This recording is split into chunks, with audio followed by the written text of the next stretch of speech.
afternoon to all of you. It's a privilege for me to be a part of this constructive discussion of a social stigma that has infested into the length and breadth of the society, irrespective of the caste and creed and region. A very good afternoon to all the panelists and all the present scholars who have presented papers. Islamic perspective is not alone. We cannot isolate the concept of suicide from the concept of life. For understanding suicide, we must understand the process of life. Suicide is a term, it's a Latin term, suicide, self-destruction. We cannot isolate this term, but we have to take into consideration the whole process of life. And in the Islamic scripture of Quran, it says in this way, that is in the chapter 2, verse number 155. It says, and most certainly, that means it is certain. There is no catch. There is no liberty. There is no freedom. And most certainly, we shall try you, the mankind. We shall try you by means of danger and hunger and loss of worldly goods, of lives and of fruits. That means Quran prepares a human being to be ready for the calamity that may befall on him during his lifetime. So this particular verse itself does two jobs together.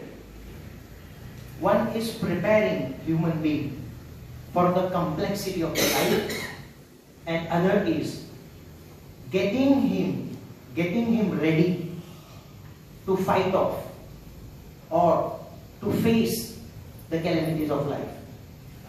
Because according to Islam, and not particularly, not only Islam, all religions, may it be Hinduism, may it be Jainism, may it be Christianity, Judaism, Buddhism, every religion has a common concept of life. Life is not a path of red velvet. Life is full of complications, life is full of examinations, and life is full of trials. So the basic understanding of suicide for the mankind is understanding the life. Life cannot be without difficulties. This verse itself prepares an individual to be strong at all the levels. May it be psychological level, may it be mental level, may it be social level, may it be familial level, may it be individual personal level. So from this verse of Quran, we can deduce that how collectively the whole meaning of life has been depicted for the mankind. And in other place, it is said that is in chapter 3, verse number 145. And no human being can die without the God's leave. There is no description of the word suicide in the Quran. You won't find the word suicide in the Quran. But this verse indicates that you are not the master of your life and death. As my friend very nicely depicted the importance of life.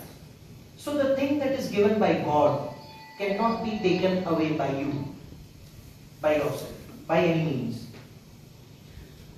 As far as the understanding of suicide and the several factors, contributing factors are concerned, maybe domestic violence, maybe family factors, maybe social factors, maybe professional factors, at job level, at every level of the society.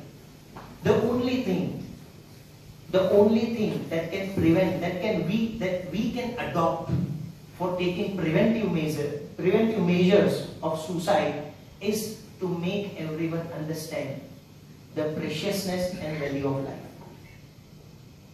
That is the foremost, most important thing. So Quran says in this way, and no human being can die without God's leave at the time preordained. When that will come, it won't come a second earlier or a second. It won't be delayed for a second, or it won't come a second earlier. So these are the concept, the spiritual concept of suicide that is depicted in Islam. So as far as suicide in Muslim community or in Islamic country is concerned, you will find that over the internet and the data that is being given by World Health Organization, the whole global data, you will find a sentence that incidences of suicide rates are lower in Islamic countries and particularly in Muslims. I would like to add, this is not a fact, at least in the present times. Because the world is changing rapidly. The world has become a global village. And human being has an instinct of playing the character of copycat. You will find when a celebrity commits suicide, you will find the rates of suicide suddenly getting high. Because human being has a tendency of copycat behavior. It influences others. So as far as Muslim countries, Muslim world and Islamic countries are concerned, the first and foremost thing for a Muslim is to understand the very essence of life. So before committing suicide, he thinks twice. Was this life given by me to my body? Or am I the originator of the life?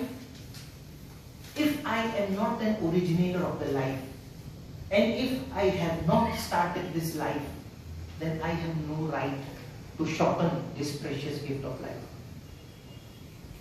This is the basic understanding which every Muslim possesses, and that is through the teachings of the Quran and the traditions of Prophet Muhammad, peace be upon him, and his progeny.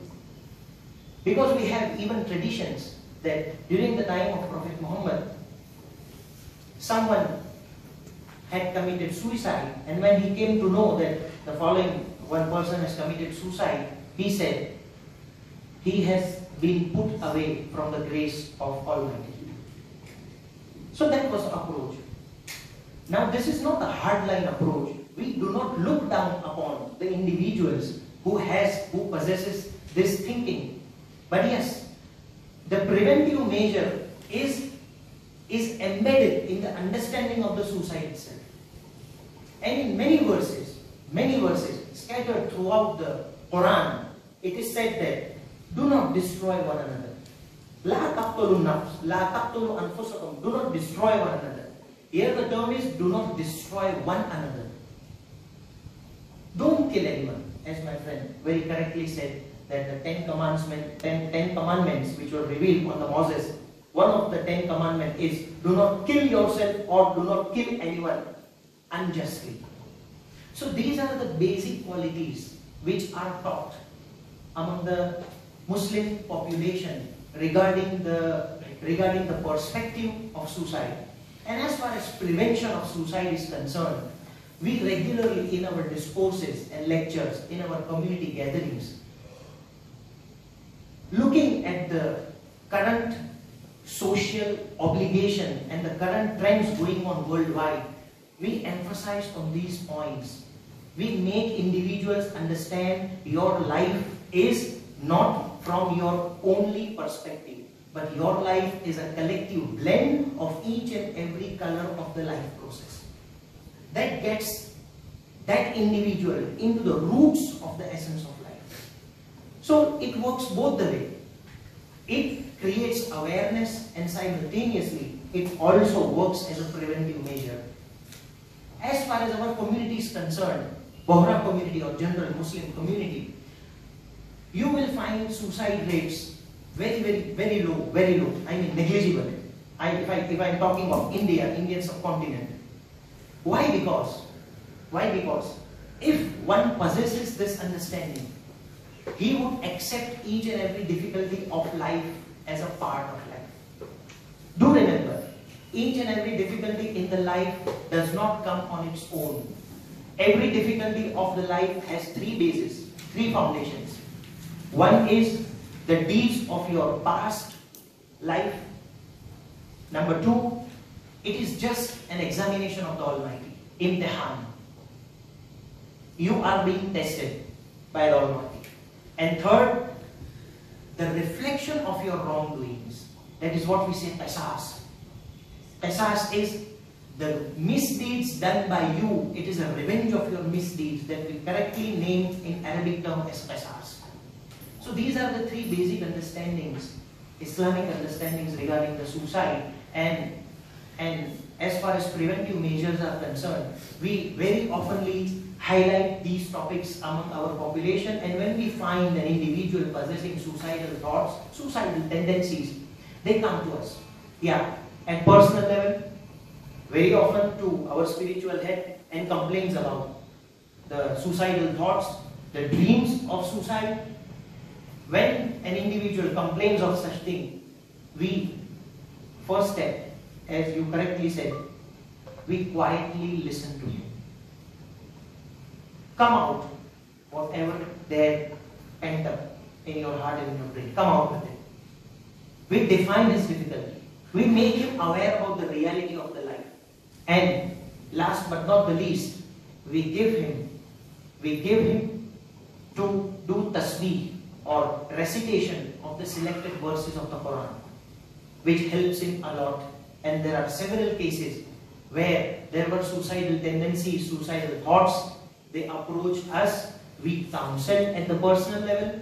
Though in Bohra community, there are no special counseling centers for dealing with such problem. But yes, at individual level, we are working continuously to make aware the individual about the reality of life. Conclusively, I conclude my words in this way that, oh my dear friends, a clear message must be conveyed to the masses. Before getting into the preventive measures, before identifying the factors promoting suicidal thoughts in the masses, let us make the whole world aware and let us educate the whole world about the very spiritual essence of life and death. Unless and until we make the masses aware about the spiritual process of life and death, I am damn sure once everyone is aware and well educated about this foundational approach of the suicide rates will definitely come down globally, and there won't be any stigma as far as this type of approach is concerned. And apart from that, regarding various factors like domestic violence, alcoholism, husband hitting wife, and all domestic problems that can be tackled off separately by counseling sessions. These are my concluding words. Very thank you for listening to me about the Islamic approach of suicide and its preventive measures. Thank you.